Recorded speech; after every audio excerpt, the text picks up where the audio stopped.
full swing, but it isn't always jolly for everyone. Those folks that are recovering from an addiction can find this time of year to be very difficult when they're surrounded by temptation. Joining us now here in the studio is Michael Moulton. He is an addiction recovery expert who's faced his own battle with addiction. And Michael, you travel the country speaking about this issue, so thanks for being here with us. We know that the holidays are known to be kind of indulgent for a lot of people. It's a behavior that so many people participate in. Tell me a little bit about this Bermuda Triangle of holidays that you use to describe this sort of a phenomenon that goes on. One word: fear. You know, fear is something that as an addict, we have a hard time processing. So it's the fear of seeing family, friends, and addressing people that we may have resentments towards, because resentment is the #1 offender. It kills us. Right, and the three holidays that we're talking about, when you call it the Bermuda Triangle, it's Thanksgiving. Yeah, Thanksgiving, Christmas, and New Year's. Right, and again, a time when people are sort of celebrating right now, so it's easy for these kinds of behaviors to flare up, right? Right, it can flare up, we can blend in, and it's a perfect time to also get clean and sober. It could also be a very great celebration for the new coming years. Sure. Let's talk about some of the signs that folks can look out for in this kind of behavior when it takes hold, of course. You say to look out for erratic behavior, telling untruths, people who are lying about things, as well as isolation. Are these some clear signs, and how do you address them when you finally do see them, especially in a loved one? Well, with a loved one is to address them and get them face to face with someone who's in recovery. You know, that's a great solution, is one alcoholic working with another, one addict working with another. It's powerful because we can relate to one another. Right. You know, the recovery is body, mind, and spirit.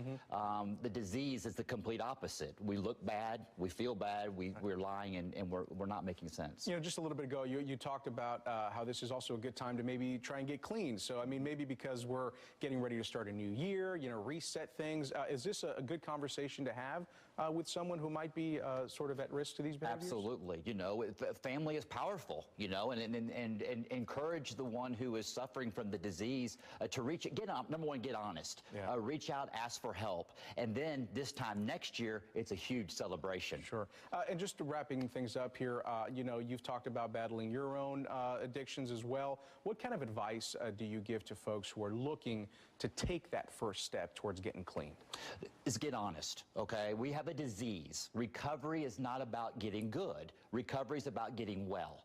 So raise your hand, ask for help, reach out to someone who is struggling with alcohol, who is in recovery, that is in the solution, that's not in the problem. Sure. Because it's very powerful, two addicts working together. And a real important conversation to be having right now during the holidays. As we mentioned, this is a tough time for folks with these addictions. Absolutely. So thanks so much for chatting with us and for bringing some light to this. Thank you. Gilma? Thank you, Ken. Are you ready? I'm ready. Are you ready? I'm ready. Gather round, gather round, gather round, clowns. Michael Moulton, M2 The Rock, coming to you live from the DFW Coin and Jewelry Studio, the home of M2 The Rock. Brought to you by Healing Springs. See, I'm getting my new rap down. What do you think of the new studio? Look at this, Dallas. We're on the 42nd floor overlooking the skyline of Dallas. That's a lie, because we're working on it. I'll let you go with it. Okay.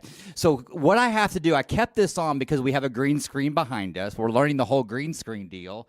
I can't wear anything with green on. So you're seeing parts of Dallas on my body. And what do? You wear a camo jacket. So I wear a camo. I can wear a camo jacket. So now I'm going to take this off. So we'll do a little strippy do here. So now I'm hung up. I get scared when I get hung up. I don't want to. Yeah, that's right. So welcome to the show, everyone. Okay, now real quick while we're on here, I want every one of y'all right now to hit that share button. Share this out. It goes onto your timeline. So when you share it out, maybe 10 more people will jump on here and watch the show, and we might change 10 more lives. In studio today is the great Cheri Garcia, owner, founder of Cornbread Hustle. I love saying that. Corn. You want your cornbread? You going to eat your cornbread? What? Cheri, welcome back to the show. It's so good to see you. I'm so glad to be here. Remember, I was just here 6 months ago when I just had said, you know what? I finally surrendered. I'm completely sober. Such a good story. So let's do that. Let's do this. I'm going to introduce myself. Ready? I'm Michael. I'm a recovering drug addict, alcoholic. I've been clean and sober since May 29th, 2017. Oh, you want me to do that? Yeah, who are you? I am Cheri Garcia. I am an alcoholic and an addict. Yes. And I have been sober since Christmas Day of 2018. You got to be kidding. Every day?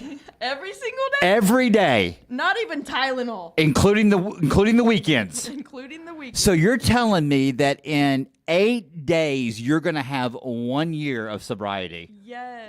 I gave myself the gift of sobriety on Christmas morning. Wow. I'm going to tell you something. I've had 2 1-year sobriety dates.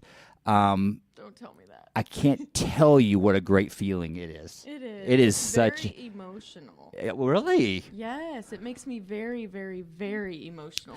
Let's go back in time for a second. Okay. I will never. Okay. So October 13th, 2017 was when I was miraculously released. Okay. I go to the Salvation Army. Judge Jennifer Bennett, if you've heard my story, sets me free and says, hey, Michael, I want you to go pay it forward. I go to the Salvation Army, I go check on my dad. Brian Glenn calls me. We do the radio show. He's like, whoa, it's a big awakening, okay? iHeart hears about it, and I go there. Brian Glenn introduces me to Brian Cuban. So on December 23rd, 2017 is our 2-year anniversary for Into the Rock. Oh, wow. So in 6 days, we will be celebrating 2 years from our very first show when Brian Cuban was on the show. That is awesome. Isn't that amazing? And I remember talking to you around that So time. that brings me to my point. So then as I met Brian Cuban, he said, you need to talk to Cheri Garcia. Okay. I said, well, is she in recovery? He says, well, yeah, she's trying to get sober. I can't remember exactly what it was. So I called you.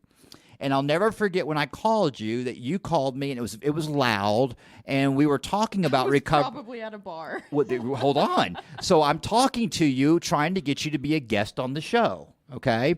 And you said, I would love to be a guest on the show. And, I'm a recovering drug addict. I used to do a lot of meth.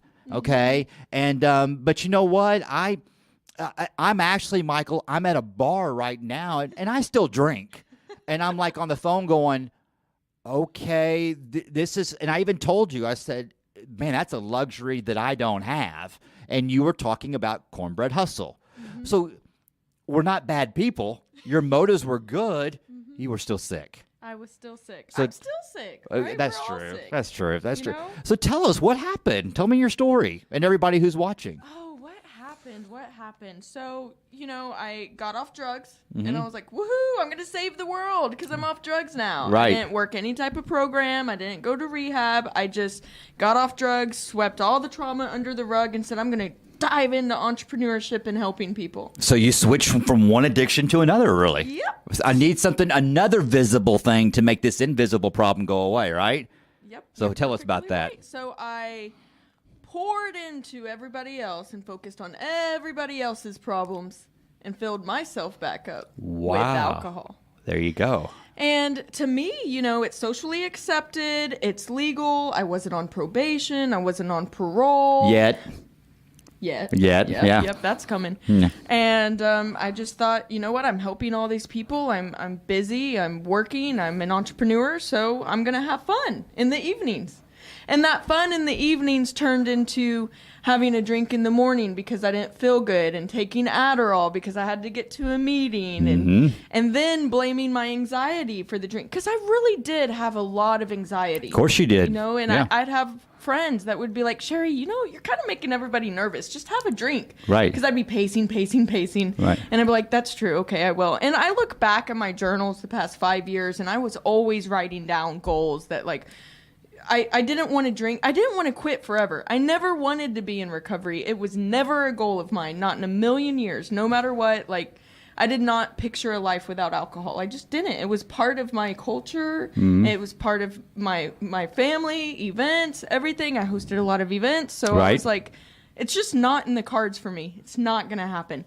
And you and I are having these conversations. I mean, you and I in passing and talking on the phone and stuff like that, and I do appreciate your honesty, because you're like going, this is going to be, y'all hold on to this story because it gets even better. It's kind of like, basically what you were saying is like, I don't think I'm ready yet. That's basically the message that was coming across to me. I was just on the phone with you and I was like, wow, you're hardcore. Like, you don't do anything and you're in recovery, and I could hear it in your voice. Remember, that's 2 years ago, so you were new in recovery. I think you were only about 6 months yourself. I was just coming up on a year. That's correct. I was. So you were like, serious, and I was like, maybe I might be a bad influence on this guy. Yeah. Because I don't do meth, but I'm down to party. I'm down to drink a little. And I don't want to crash his party. So. And probably, you might have put a mirror in front of me, and I didn't want to see that mirror, so it just wasn't a fit at the time. Right. So I continued on with my life and developed this program. And while I was in my disease, I still successfully did a lot of amazing things, and I helped a lot of people. And I think a lot of us can relate to that, because it's like, listen, I am a functioning alcoholic. By the way, M2 is going to say this right now. Are you ready? Y'all quote me on this, and y'all can put my name in your mouth. You ready? There is no such thing as a functioning alcoholic. Okay? That's the same thing as saying I'm half pregnant. There's no such thing. That is the disease trying to justify that it's okay for me to drink. And some people say it like it's a badge of honor, too. I used to. I'd be like, well, I'm a functioning alcoholic. Like, it's almost like, woohoo, give me a badge because I'm able to drink good. So for me, so here it is. So when I was drinking and drugging, it was medicine for me. Yes, I could perform. I could get things done, okay? But what happened is that over time, my consequences, my problems that were created from drugs and alcohol. So when those problems were created by drugs and alcohol, guess what my solution was to make those problems go away? Drugs and alcohol. So over time, this cycle happens, and my consequences became my now. Exactly. It became my now. And that was me. So as a successful entrepreneur helping others, check engine light comes on. Ooh, I like that. Right? Check engine light comes on. And without checking, lifting the hood, or seeing what's going on, I like this. I turned the check engine light off with alcohol. With alcohol. And so what happens when you continuously turn the check engine light off without checking what's going on? Over time, you're sweeping things under the rug. I like this. And the pile's getting higher and higher and higher. And you wake up one day and you're like, holy shit. Yeah. Why haven't I done anything with my life? Why don't I have money in the bank? Why is the bank going negative? Why do I not have a house yet? Why am I late on my car payment? And you're like, okay, let me have a drink. I deserve it because I'm working so hard and all this stuff is falling apart, right? Right. So now... So I might be living a lie? Might just be living a lie, okay, go ahead. So for me, it took me a long time to decide to get into recovery. I was about 6 months sober before I decided that I was going to do this for real.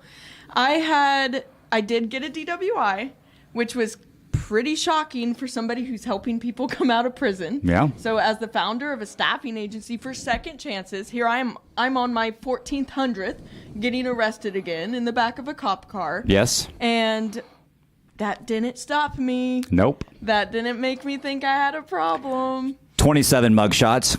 Keep going.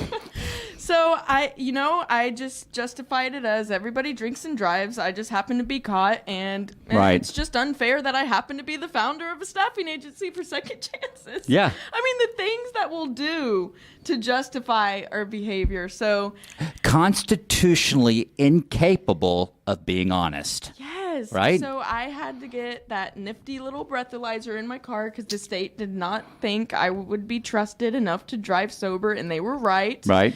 Do you think I still thought I had a problem? No. Now I just had something that was annoying in my car that I had to pay $100 a month to keep. So Right. I was like timing it out, man. How many drinks can I have before I have to blow into this breathalyzer? Yep. And how can I still had to make it priority to get to the gym at 6 a.m. Right. So this is what we do. It's kind of like people who live off the government. They'll work so hard to figure out ways to take from the government instead of just getting a job. That was me drinking. I found every single way. I'll do this diet. I'll go to the gym at 6 a.m. I'll drink on these days only. I'll do this. As long as I'm not waking up and drinking, I was controlling every little way that I could. Right.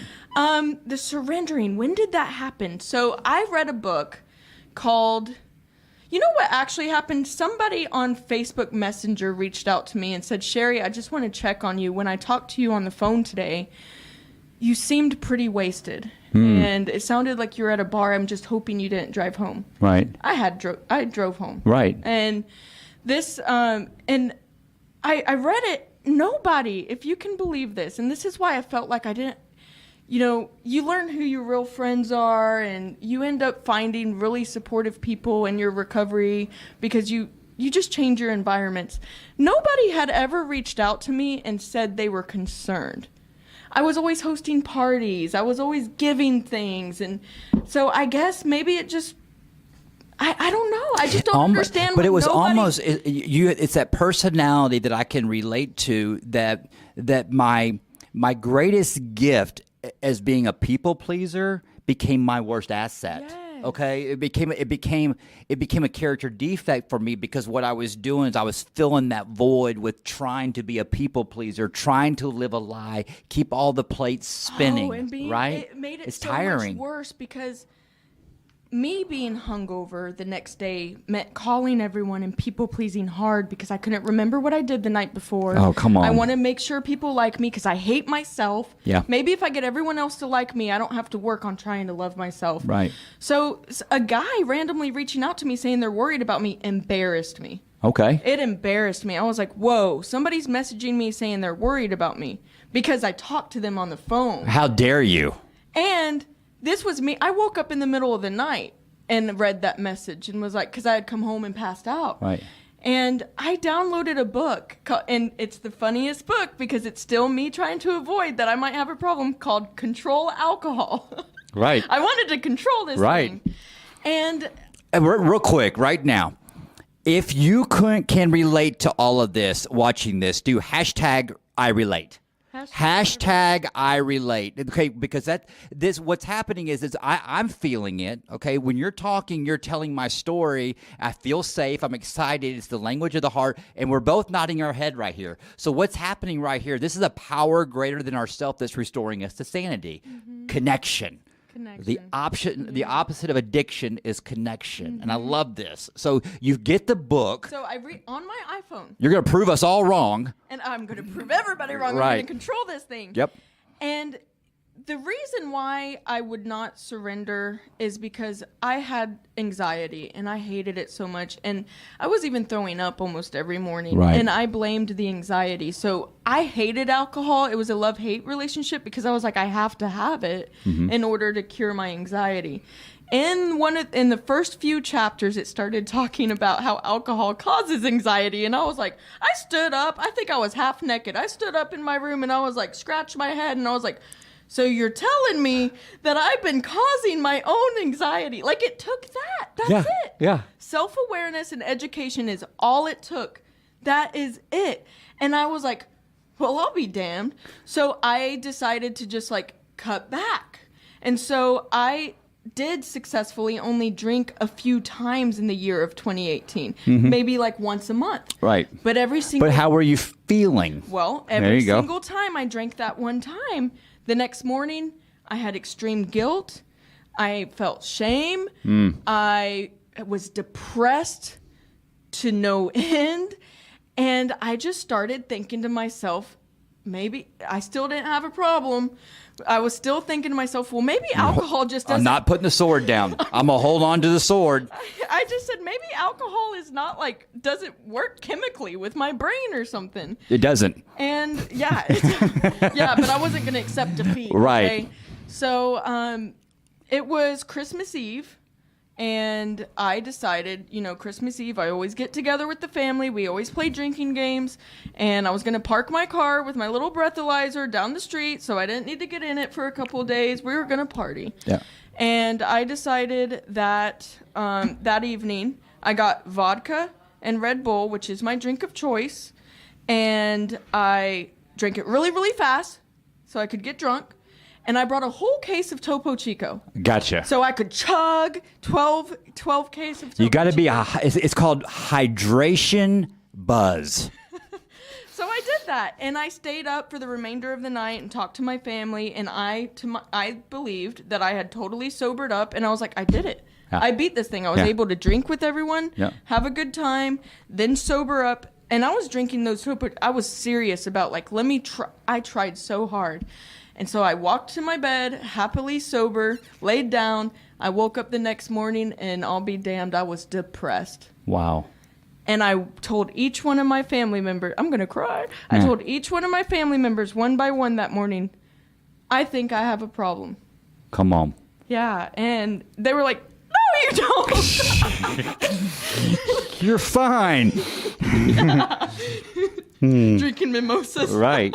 So what you have done is you are admitting that you are powerless over alcohol. And as a result of that, you are starting to see that your life is completely unmanageable.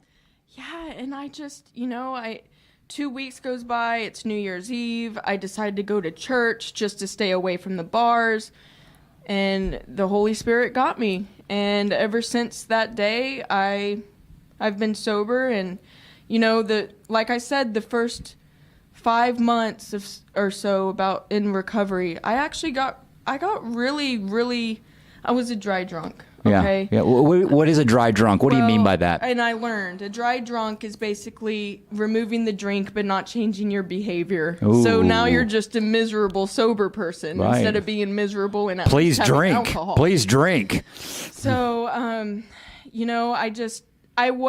didn't start working on myself yet, and I just really hit a real low. And I didn't understand why, because I'm like, I have money now, not real money. Right. I rebuilt my life, Right. from the ground up. I have money now. The bank accounts aren't negative. I'm having more meaningful conversations and relationships. Yeah. I love church. Why am I so depressed? And so I'd go to Facebook and I'd be like, hey, everybody, does anybody know how to fix anxiety? Can I get CBD oil, or will I end up bathing in it? Because I'm an addict. Right.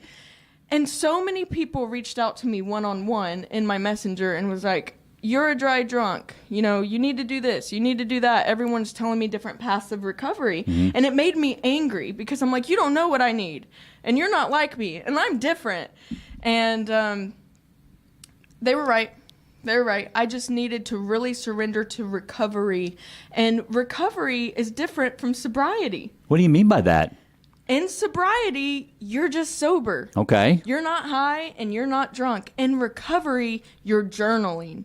You're working on yourself. You're praying to your higher power. You are having conversations with people, meaningful conversations when you're hurting. You're allowing people to love you.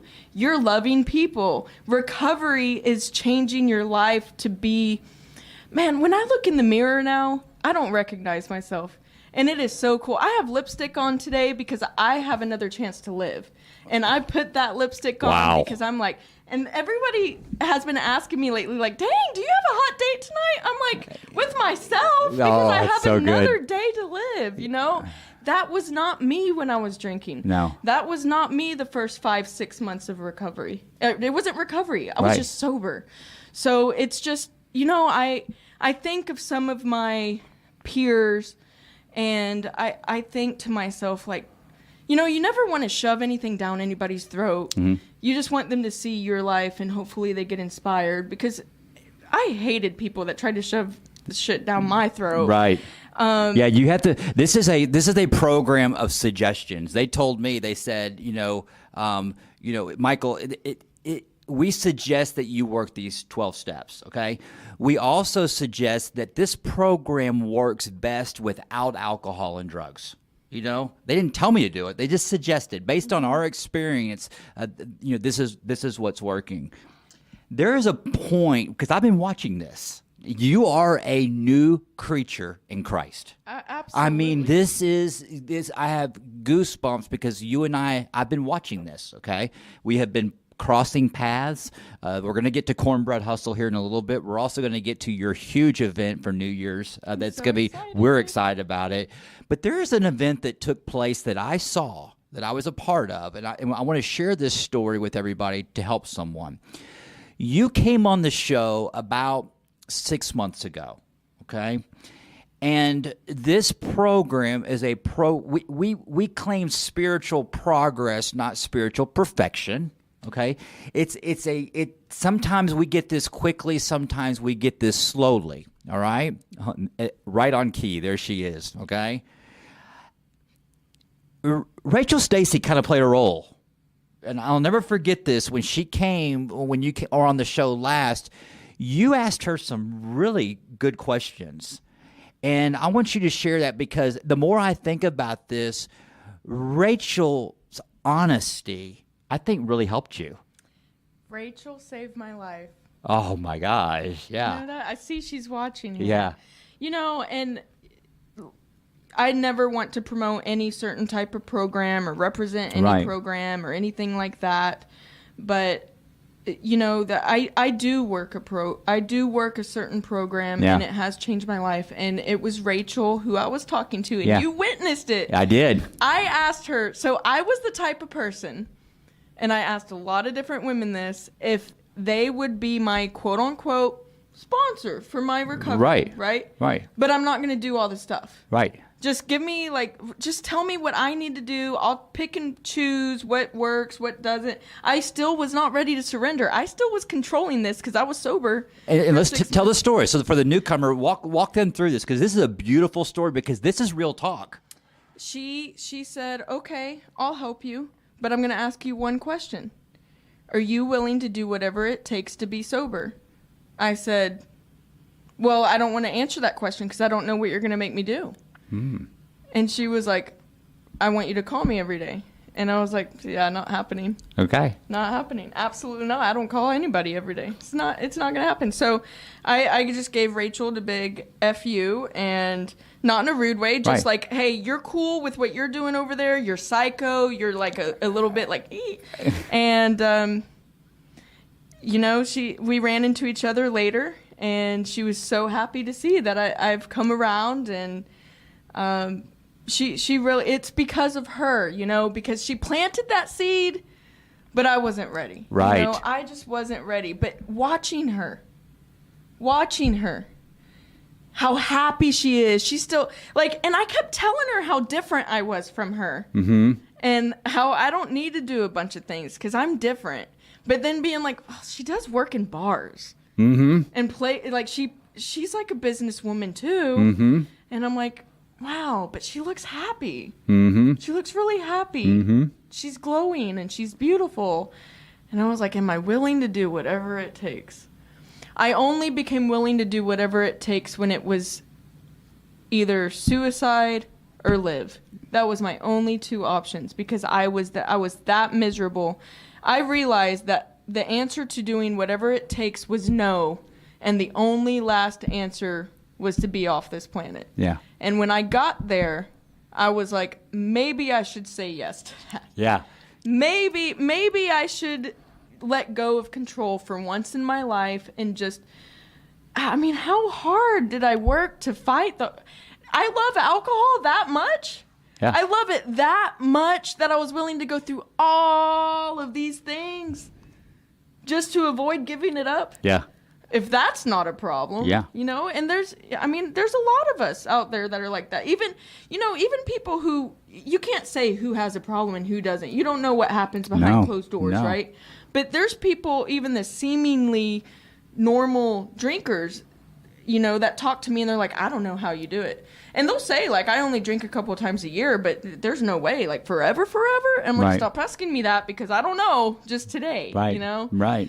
So that was such a great way you delivered that, because you know why Rachel said that to her, said that to you? Because that's what was given to her. Mm-hmm. And Rachel told me, she goes, I see so much of me in Cheri because she did the same thing. And I think we all did. Everybody that's hashtagging I can relate. Listen, it's that complete surrender. It's scary. It is a scary deal to completely surrender and do it, but the seed was planted. The seed was and you planted. were watching, and you were willing to watch, and some of us get it quickly, some of us get it slowly. And so today, from that point forward, in those 6 months, tell me about this. Your spiritual awakening is you're helping me. Like today, I want what you got. You've got this spiritual glow about you, and this movement, and the way you talk, and you're so transparent. I mean, this is Cheri Garcia that calls me on the phone, and we're talking, and she's like going, "I've got no money, and I just know God's going to handle this." And then you call me the next day, you're like going, "You're not going to believe what just happened." Oh, all the time. I have full. I work for the Lord. That's my boss. I work for the Lord. Absolutely. I go, I've seen so many changes in myself that sometimes I'm like, the Lord is working through me. This is so weird. Do you find it's weird that so I say this all the time. I said, I can't believe I'm talking like this. Yeah. You do that? I was in church on Sunday and a year ago in church, when they call everyone up to the altar and, we'll pray for you or turn your life over to God, there's no way I would even walk up there, even though I needed prayer big time. I was sick and I was suicidal and everything. But this past Sunday, something happened. You just do things and you're like, who am I? I walked up when they said, does anybody need, any prayer? Walk up to the altar at the end. I walked up and a couple said, what are we praying for you for? I said, I just came up here because I want to pray in agreement of how great God is. And I'm so blessed. And they were so stunned. They were like, you don't want us to pray for anything? I said, no, that this just continues and that my relationship with God stays strong. Because I believe in God so much and the power of prayer and being in agreement with another person, especially a stranger, that I just wanted to give God thanks. That's it. And that's all I do. And when I do that, it helps me release that control that I have. Look how much I tried to control alcohol, my business, everything. I try to control things like crazy, and God's got it. Like, every time I start to try to control things, I'm like, I can't outdo God. No. I can't outdo him, so let me just sit back. And sometimes it gets really, really scary. I'm like, that bank account looks like it's about to go negative. Right. And it just doesn't. It's God's company. The second I gave my company over to God, I gave my life over to God, and nothing. If you told me, I tried out a little dating app the other day, and I was like, why would I even do that? God's got me. God's got it. I don't want anything to do with the perfect plan that God has for me. So I'm just going to sit back. It's going to go his way anyways. You know what I mean? So if we sit there and fight it, it's just more painful. It's more painful. Because or God you end up with DWIs or bad relationships or whatever if you're trying to control it. So, I'm fired up about God, but I try to never push God on anybody else. I just say what he's done I have to give God the glory. And if anybody's been following me on Facebook or Instagram or anything through this whole time, like the changes that have happened in our life and how our company has grown and things that have happened are nothing short of a miracle. And we're going to get to that. With Cheri Garcia, Cornbread. Oh, there she is right there. So Rachel Stacy just chimed in. You sound like yes, she does. You sound like a completely different lady. Oh, my God, you're making me cry. I tell you what, I feel the Spirit. I felt it right when I saw you turn the corner. I felt it over the phone. I think a lot of us can relate to that when we talk to people on the phone. You feel the Spirit. Okay. I wake up every morning. I look in the mirror in my eyes. I see God. God is in me. Yeah. God is in me, and I am so blessed. And that's what's going to keep me from ever picking up a drink. I don't want to mess up my Wi-Fi signal. That's right. That's right. So we're when we come back, I got a little surprise for you. I did this last night. I got a lot of messages from this, and I'm going to play this again, little Christmas deal that y'all can look at. Michael Moulton, Into the Rock, coming to you live from the DFW Coin and Jewelry Studio, brought to you by Healing Springs Ranch. So check this out, Cheri.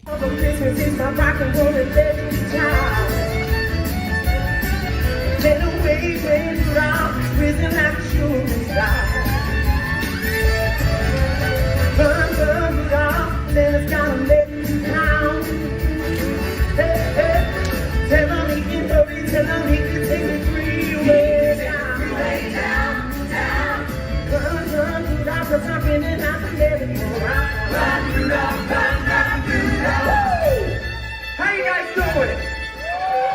That's it, that's it.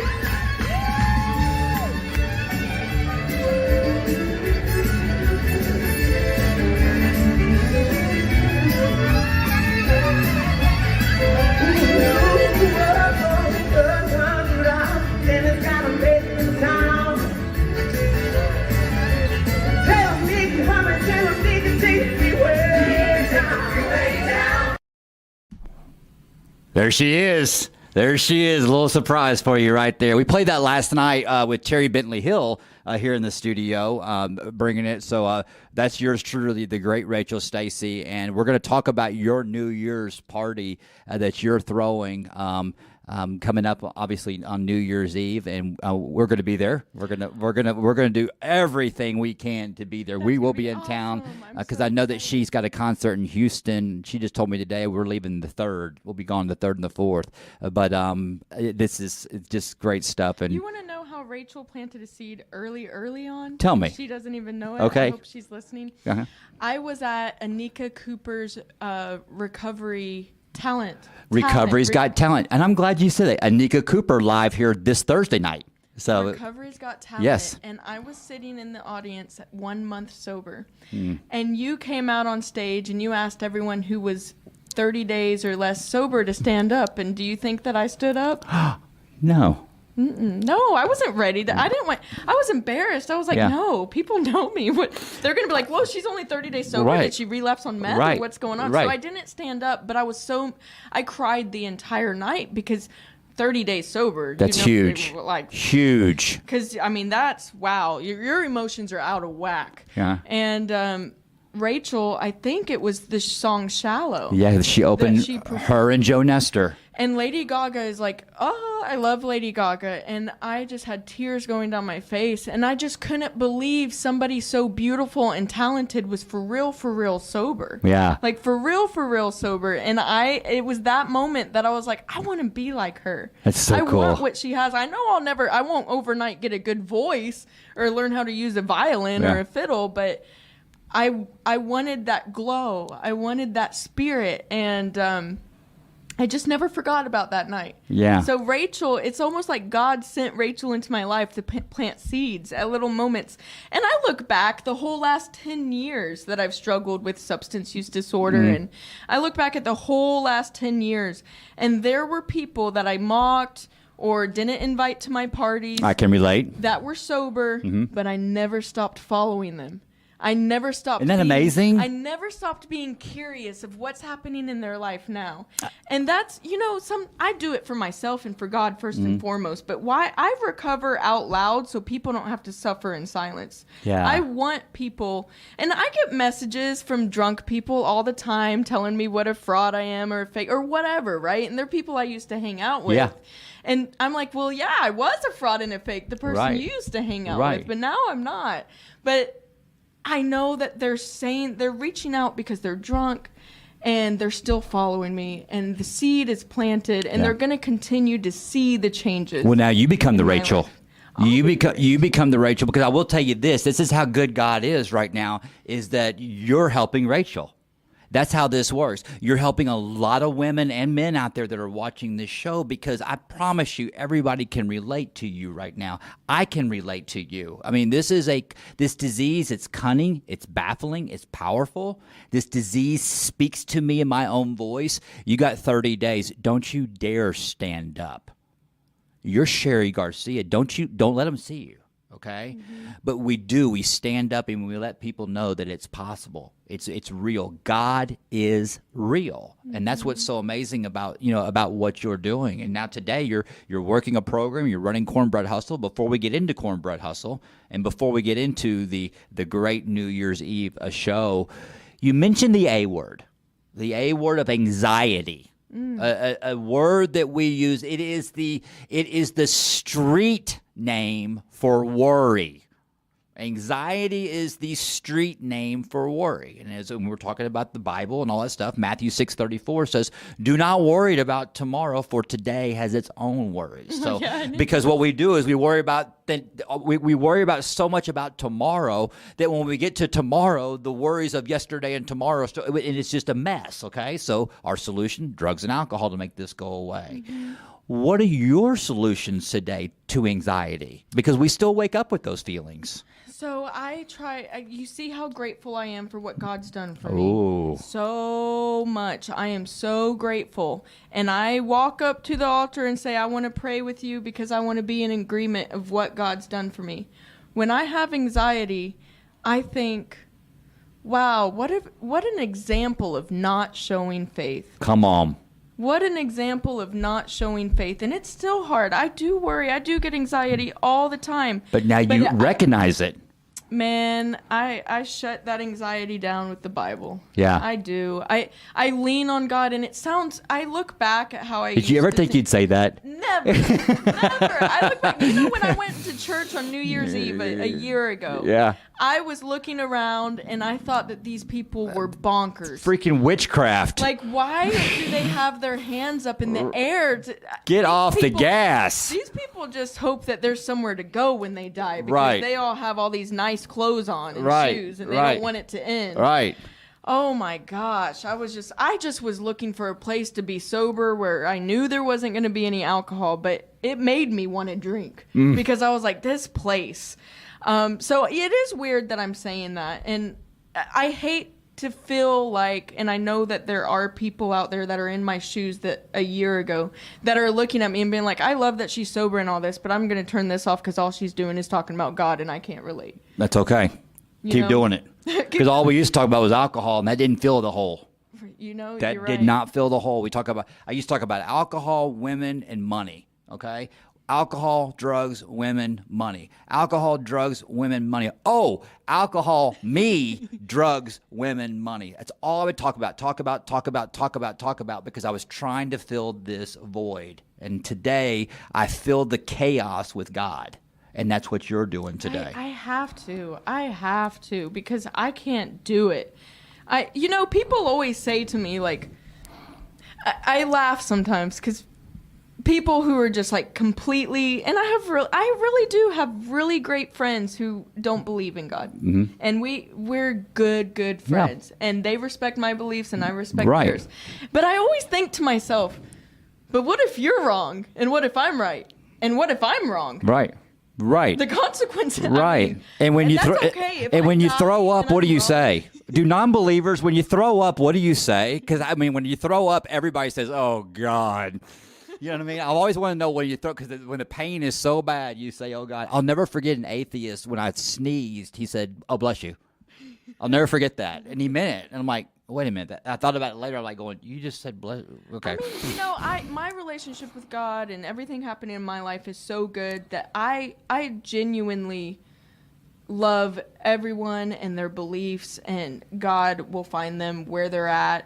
So I don't hate on anybody because I don't want anybody hating on me. No. And I could be the crazy one, whatever. But if I die and there's no heaven, oh well. But if I die and there is heaven, woohoo! Hey, the Bible doesn't lie, because we reap what we sow. Now we reap love, we get love back. I cannot, following what I know in the Bible and leaning on God when I have anxiety, and I know prayer. God, you have changed so much. I know that prayer is so strong that that's what if I have anxiety, that's what I'm going to do, and it's free.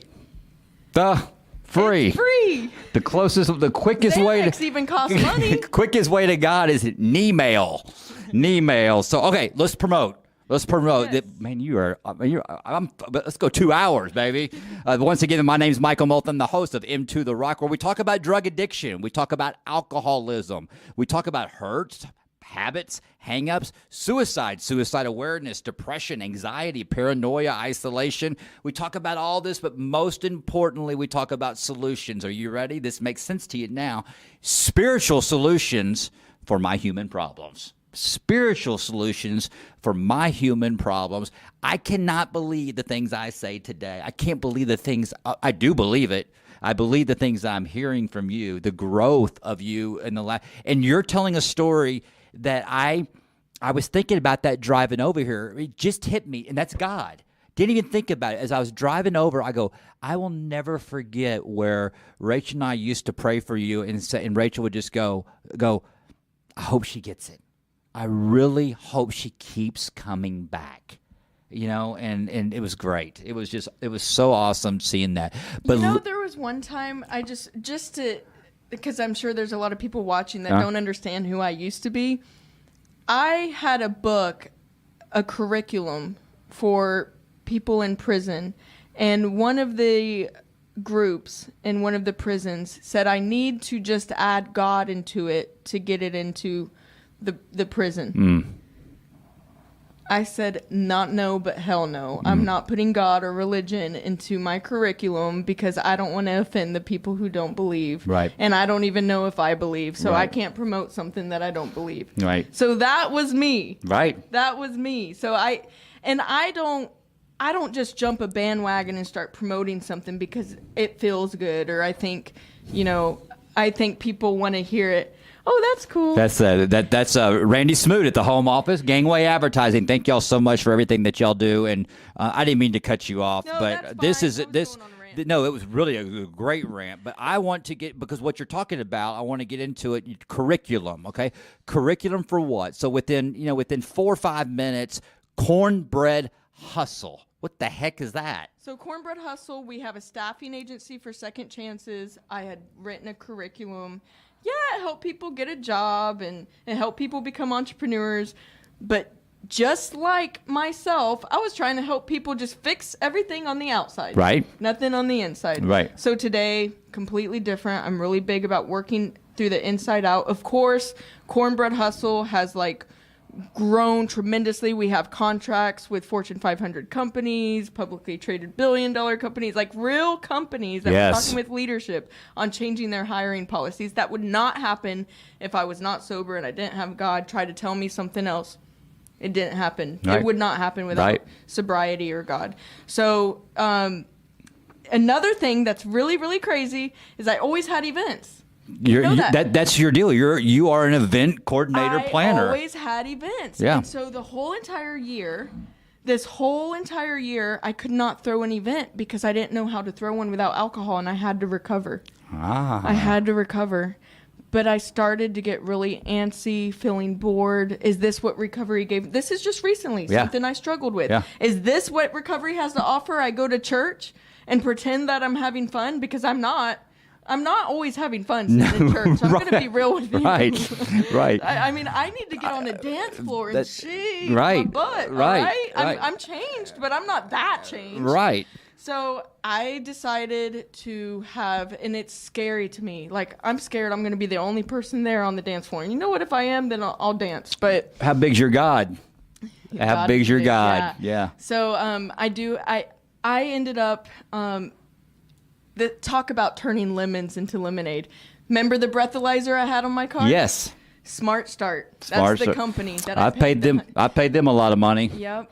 I think a lot of us have. I marched into their office and I said, "Look, I'm almost a year sober. I was one of your customers, and I want to throw a party for people like me. SoberNYE.com. Sober party, New Year's Eve. There's DJ, there's food, there's mocktails, there's going to be a bartender, everything the same." So let's talk about what's a mocktail. It's, you want a margarita without the tequila? You want a Moscow Mule without the what goes in Moscow Mule? I don't know. Even know. Grass and weeds. That's all I see is like plants in So it. just non-alcoholic drinks. Isn't that but right? The Moscow Mule has got a bunch of leaves and stuff in it. I think it has mint. Is it? in Okay, it. same thing. I don't know. I don't know. never knew. I just said, just Right. give me whatever you give me, Right. and I'm drinking it. And I've learned, because I've done a lot of mocktail type experiences, Mm-hmm. none of my own, and you have the drink in your hand, and people are there, and the conversations are so much better. And everybody remembers Right. everything, and it's great. And you know the best thing about a sober party? What's that? Anybody can hit on anybody because you have something to talk about. Yeah, Anybody absolutely. can hit on. I was at this one bar in Austin, the Sands bar. You just posted a picture. Yes, they're providing me some recipes for Okay, the party. okay. So I was out there because I was like, I got to see if people actually come to this stuff. Because I'm the party thrower that has free alcohol Mm-hmm. all the time. So I'm like, how am I going to throw a party without alcohol? So I went there and the place was packed. And I was like, wow, this is encouraging. And I would see like anybody go up to anybody, whether it was a girl going up to a guy, whether it was the nerdiest guy in the room going up to the hottest girl in the room. He was like, hey, what's up? How long have you been in recovery? And they're chat. Wow. And I'm like, Connection. okay, connection. And Yeah. we all have the same common. I mean, when you have something to talk about that you're in common with, then it's a great event. It's a great party. So I'm trying it. I'm doing Well, it. you're excited, and we got the event out there. We're going to, starting today, we're really going to promote this. We've got John Edmondson from Healing Springs Ranch. It's going to be on the show tomorrow night. We're going to be talking about ETT, treatment for trauma. So we'll be promoting the sober show. I mean, not sober show. The sober New Year's Eve, NYE. SoberNYE.com. Do you know what I should do? I should give everyone a free ticket that's watching. Right There's now. the camera right there. So if you go to SoberNYE.com, just put in the promo code HUSTLE. Whoa. All big words. All right, Smoot Dog, put that in there. M2 The Rock, the world headquarters. Right. So the code word is what again? Say that Hustle. again. Hustle. In all caps. Hashtag And hustle. You will get a free ticket. There you 'cause go. I want to see all of you there.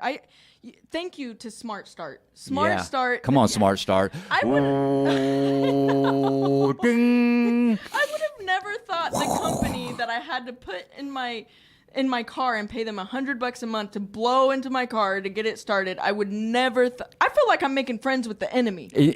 That's All right. God. I mean, God's I could not have done.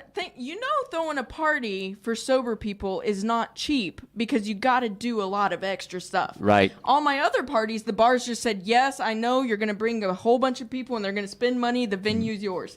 This time I had to be like, all right, maybe I need to get a wedding planner or something. Right. Right. Like I got to figure out how to make this really fun and really great. We have DJ Kelly Hooper. Okay. She's in recovery. She's Oh, about that's to so come good. up 2 years in recovery. Wow. So she's come in. Okay, and so she's give helping me me her information when we get done, so I can call her. Let's try to get her in here before before. we're gonna try. We're gonna try. So we get her in here before the show. Let's hear her story. That's you know, a good one. The great thing about what you're talking about. Okay.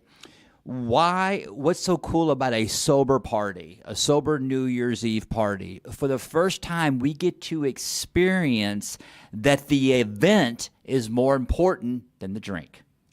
See, our whole life when we're in this disease and that mental obsession and the disease is active, the drink was more important than the event. Okay? Do they have alcohol there? No, I'm not going. Or we drink before, we hide it, we sneak it, we're doing everything we can. Hey, let's go to the bathroom, whatever, all the stuff that we would do. It was a full-time job to try to stay medicated. And if we couldn't drink, my personal experience, if I went to an event that did not have alcohol and I was doing it for the wife or somebody, I was miserable. I was taking everybody's inventory, did not want to be there. I was a jerk.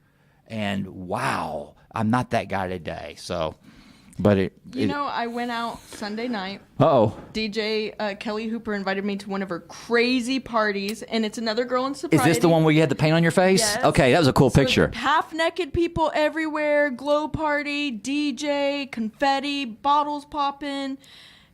I stayed sober, And I enjoy the music, the sounds, the people, the lights. I mean, in sobriety, everything somebody just said on here, Cheri, you look so happy. I am. You I'm are so happy because my senses are back. I Right. feel things. Right. I see things. I have connection. I made Christmas cards and I'm sending them out. Right. But I did still, out of habit, leaving this party, go to Taco Bell. Just doing have you heard my Taco Bell story? No. Okay, so my Did it Taco end Bell. up in the bathroom? First of all, I got to give a shout. Look who the great Brian Glenn. Brian Glenn watching, chiming in. The great Brian Glenn. We love you, Brian Glenn. And if y'all haven't checked him out, go to his Facebook, Instagram. My man, Brian Glenn's the guy God used him. Look at this. Look at this. He started 2 years ago, Brian Glenn. On December 23rd is our 2-year anniversary for M2 The Rock. So, anyways, I got a message on Facebook Messenger from the staff at Taco Bell on Mockingbird and 75 congratulating me on my sobriety and congratulating on my release from being incarcerated, but they missed me at 4 o'clock in the morning every single night coming through and entertaining them at the drive-thru. That is hilarious. You know you're an alcoholic when Taco Bell is messaging you, congratulating you on your sobriety. That is True story. So it is. It's fun the day that we get to laugh in sobriety, and I tell you what, Cheri, as we're wrapping the show up in the last 3 minutes, and in all seriousness, and you just brought a beautiful story. I want to invite you to come to Healing Springs Ranch and share your story for the clients there, especially the women. I would love Women work with women, men work with men. And I know Rachel's gone out there and shared her story, and it saves lives, and it changes your life as well, okay? You said you've never been to treatment. I was going to say, tell me. Okay, so that's where I feel cheated. Okay. Not because I have to. I want to go to rehab. I got sober. Well, you're going, and you get to go home too. Yeah, I got sober, and I did this whole deal while trying to start a company, while managing people, while being public about it, because God spoke to me and told me, you need to tell people now. I wanted to wait till I was a year sober because I'm a control freak and I have an ego. Right. And I wanted to be qualify. Like, hey, everybody, I'm a year sober now. Let me tell you how it went. Right. Instead, I said, let me tell you what I'm going through. Right. You're not alone. What'd you say earlier? Sobriety is journaling? Recovery. Sobriety is different from recovery. Okay. Sobriety is not being drunk or high. Recovery is journaling, talking to God, making new friends. I like that. Recovery is a whole different. Recovery is where the love is at. Recovery is where the change is at and the transformation. Sobriety is just. Sobriety. There's nothing good about it besides not getting to be drunk and high. Yeah. And not being arrested. Yeah. That's the only good thing about sobriety. You're not getting arrested and you might keep your marriage together. Oh, I love it. Recovery is where you rediscover who you get to learn who you are. Oh my gosh. I wake up every morning. Whenever you were 12 years old and you're going to the school dance and you're partying all night, you're drinking Cokes and you're eating all the food and you're flirting with the boys. When I was 12, I was actually drinking and huffing airplane glue. But go ahead. Oh, yeah. I did some pretty bad things too. But, when you're laying on the bed and your legs are kicked up in the air, that's what I feel like. I feel like I'm a kid again. You feel free. Discovering the world and learning who I am. Yeah, you are. You're a child of God. You're a child of God, and that's what freedom is that spiritual connection, that spiritual freedom. Cheri Garcia, Cornbread Hustle, live in studio here. What a great show. Once again, it flew by. We are at the bottom of the hour, but real quick, Cheri, there are people out there that are suffering. There are people out there that are hopeless, and there are people out there that's like, it might be easy for you, but I can't. You've been talking about God. What is something that you can tell someone right now who is struggling with alcoholism, addiction, depression, hopelessness? What is something that you can convey to them? First and foremost, I would say you don't need God to get sober, but you need to be sober to find God. Ooh. Ooh, I like I that. truly believe that because I had to get sober. My Wi-Fi antenna had to be fixed. Oh, right? I like that. Yeah. And so I couldn't hear the Holy Spirit speaking to me. I couldn't have a connection with God while I was still drinking. Mm-hmm. But if the God thing scares you, take that all the way to the side. If you feel, at the end of the day, if you just feel like you've ever said to yourself, I'm gonna drink less. If you've even just said that to yourself, Right. I'm gonna drink less. Right. Or if you've ever Googled how many drinks does it mean a week if you have a problem, then you should probably just try to take a break from it. Dry January's coming up. Yeah, that's right. Dry January is coming up. Try to do a month without drinking. That's what happened to me. Right. I got that breathalyzer in my car, and it made me realize how much I drank Right. before because I couldn't. Right. I don't want people to have to get a breathalyzer Right. to realize it. So I would say reach out to a sober person. You have them on your Facebook. Yeah. There's somebody promoting sobriety. Reach out and tell them how you feel, and that's it. Sober people love to help sober people. I'm going to end with this. I'm going to give you a great observation that I want to credit you on. Are you ready? Mm-hmm. What you're seeing here with Cheri Garcia. Here is my suggestion that if you're feeling hopeless, if you don't think you can get, what are you grateful for today? Find one thing that you are grateful for today and hold on to it. Reach out to a recovering alcoholic man if you're a man. Reach out to a recovering alcoholic woman if you're a woman and simply ask them, I need help.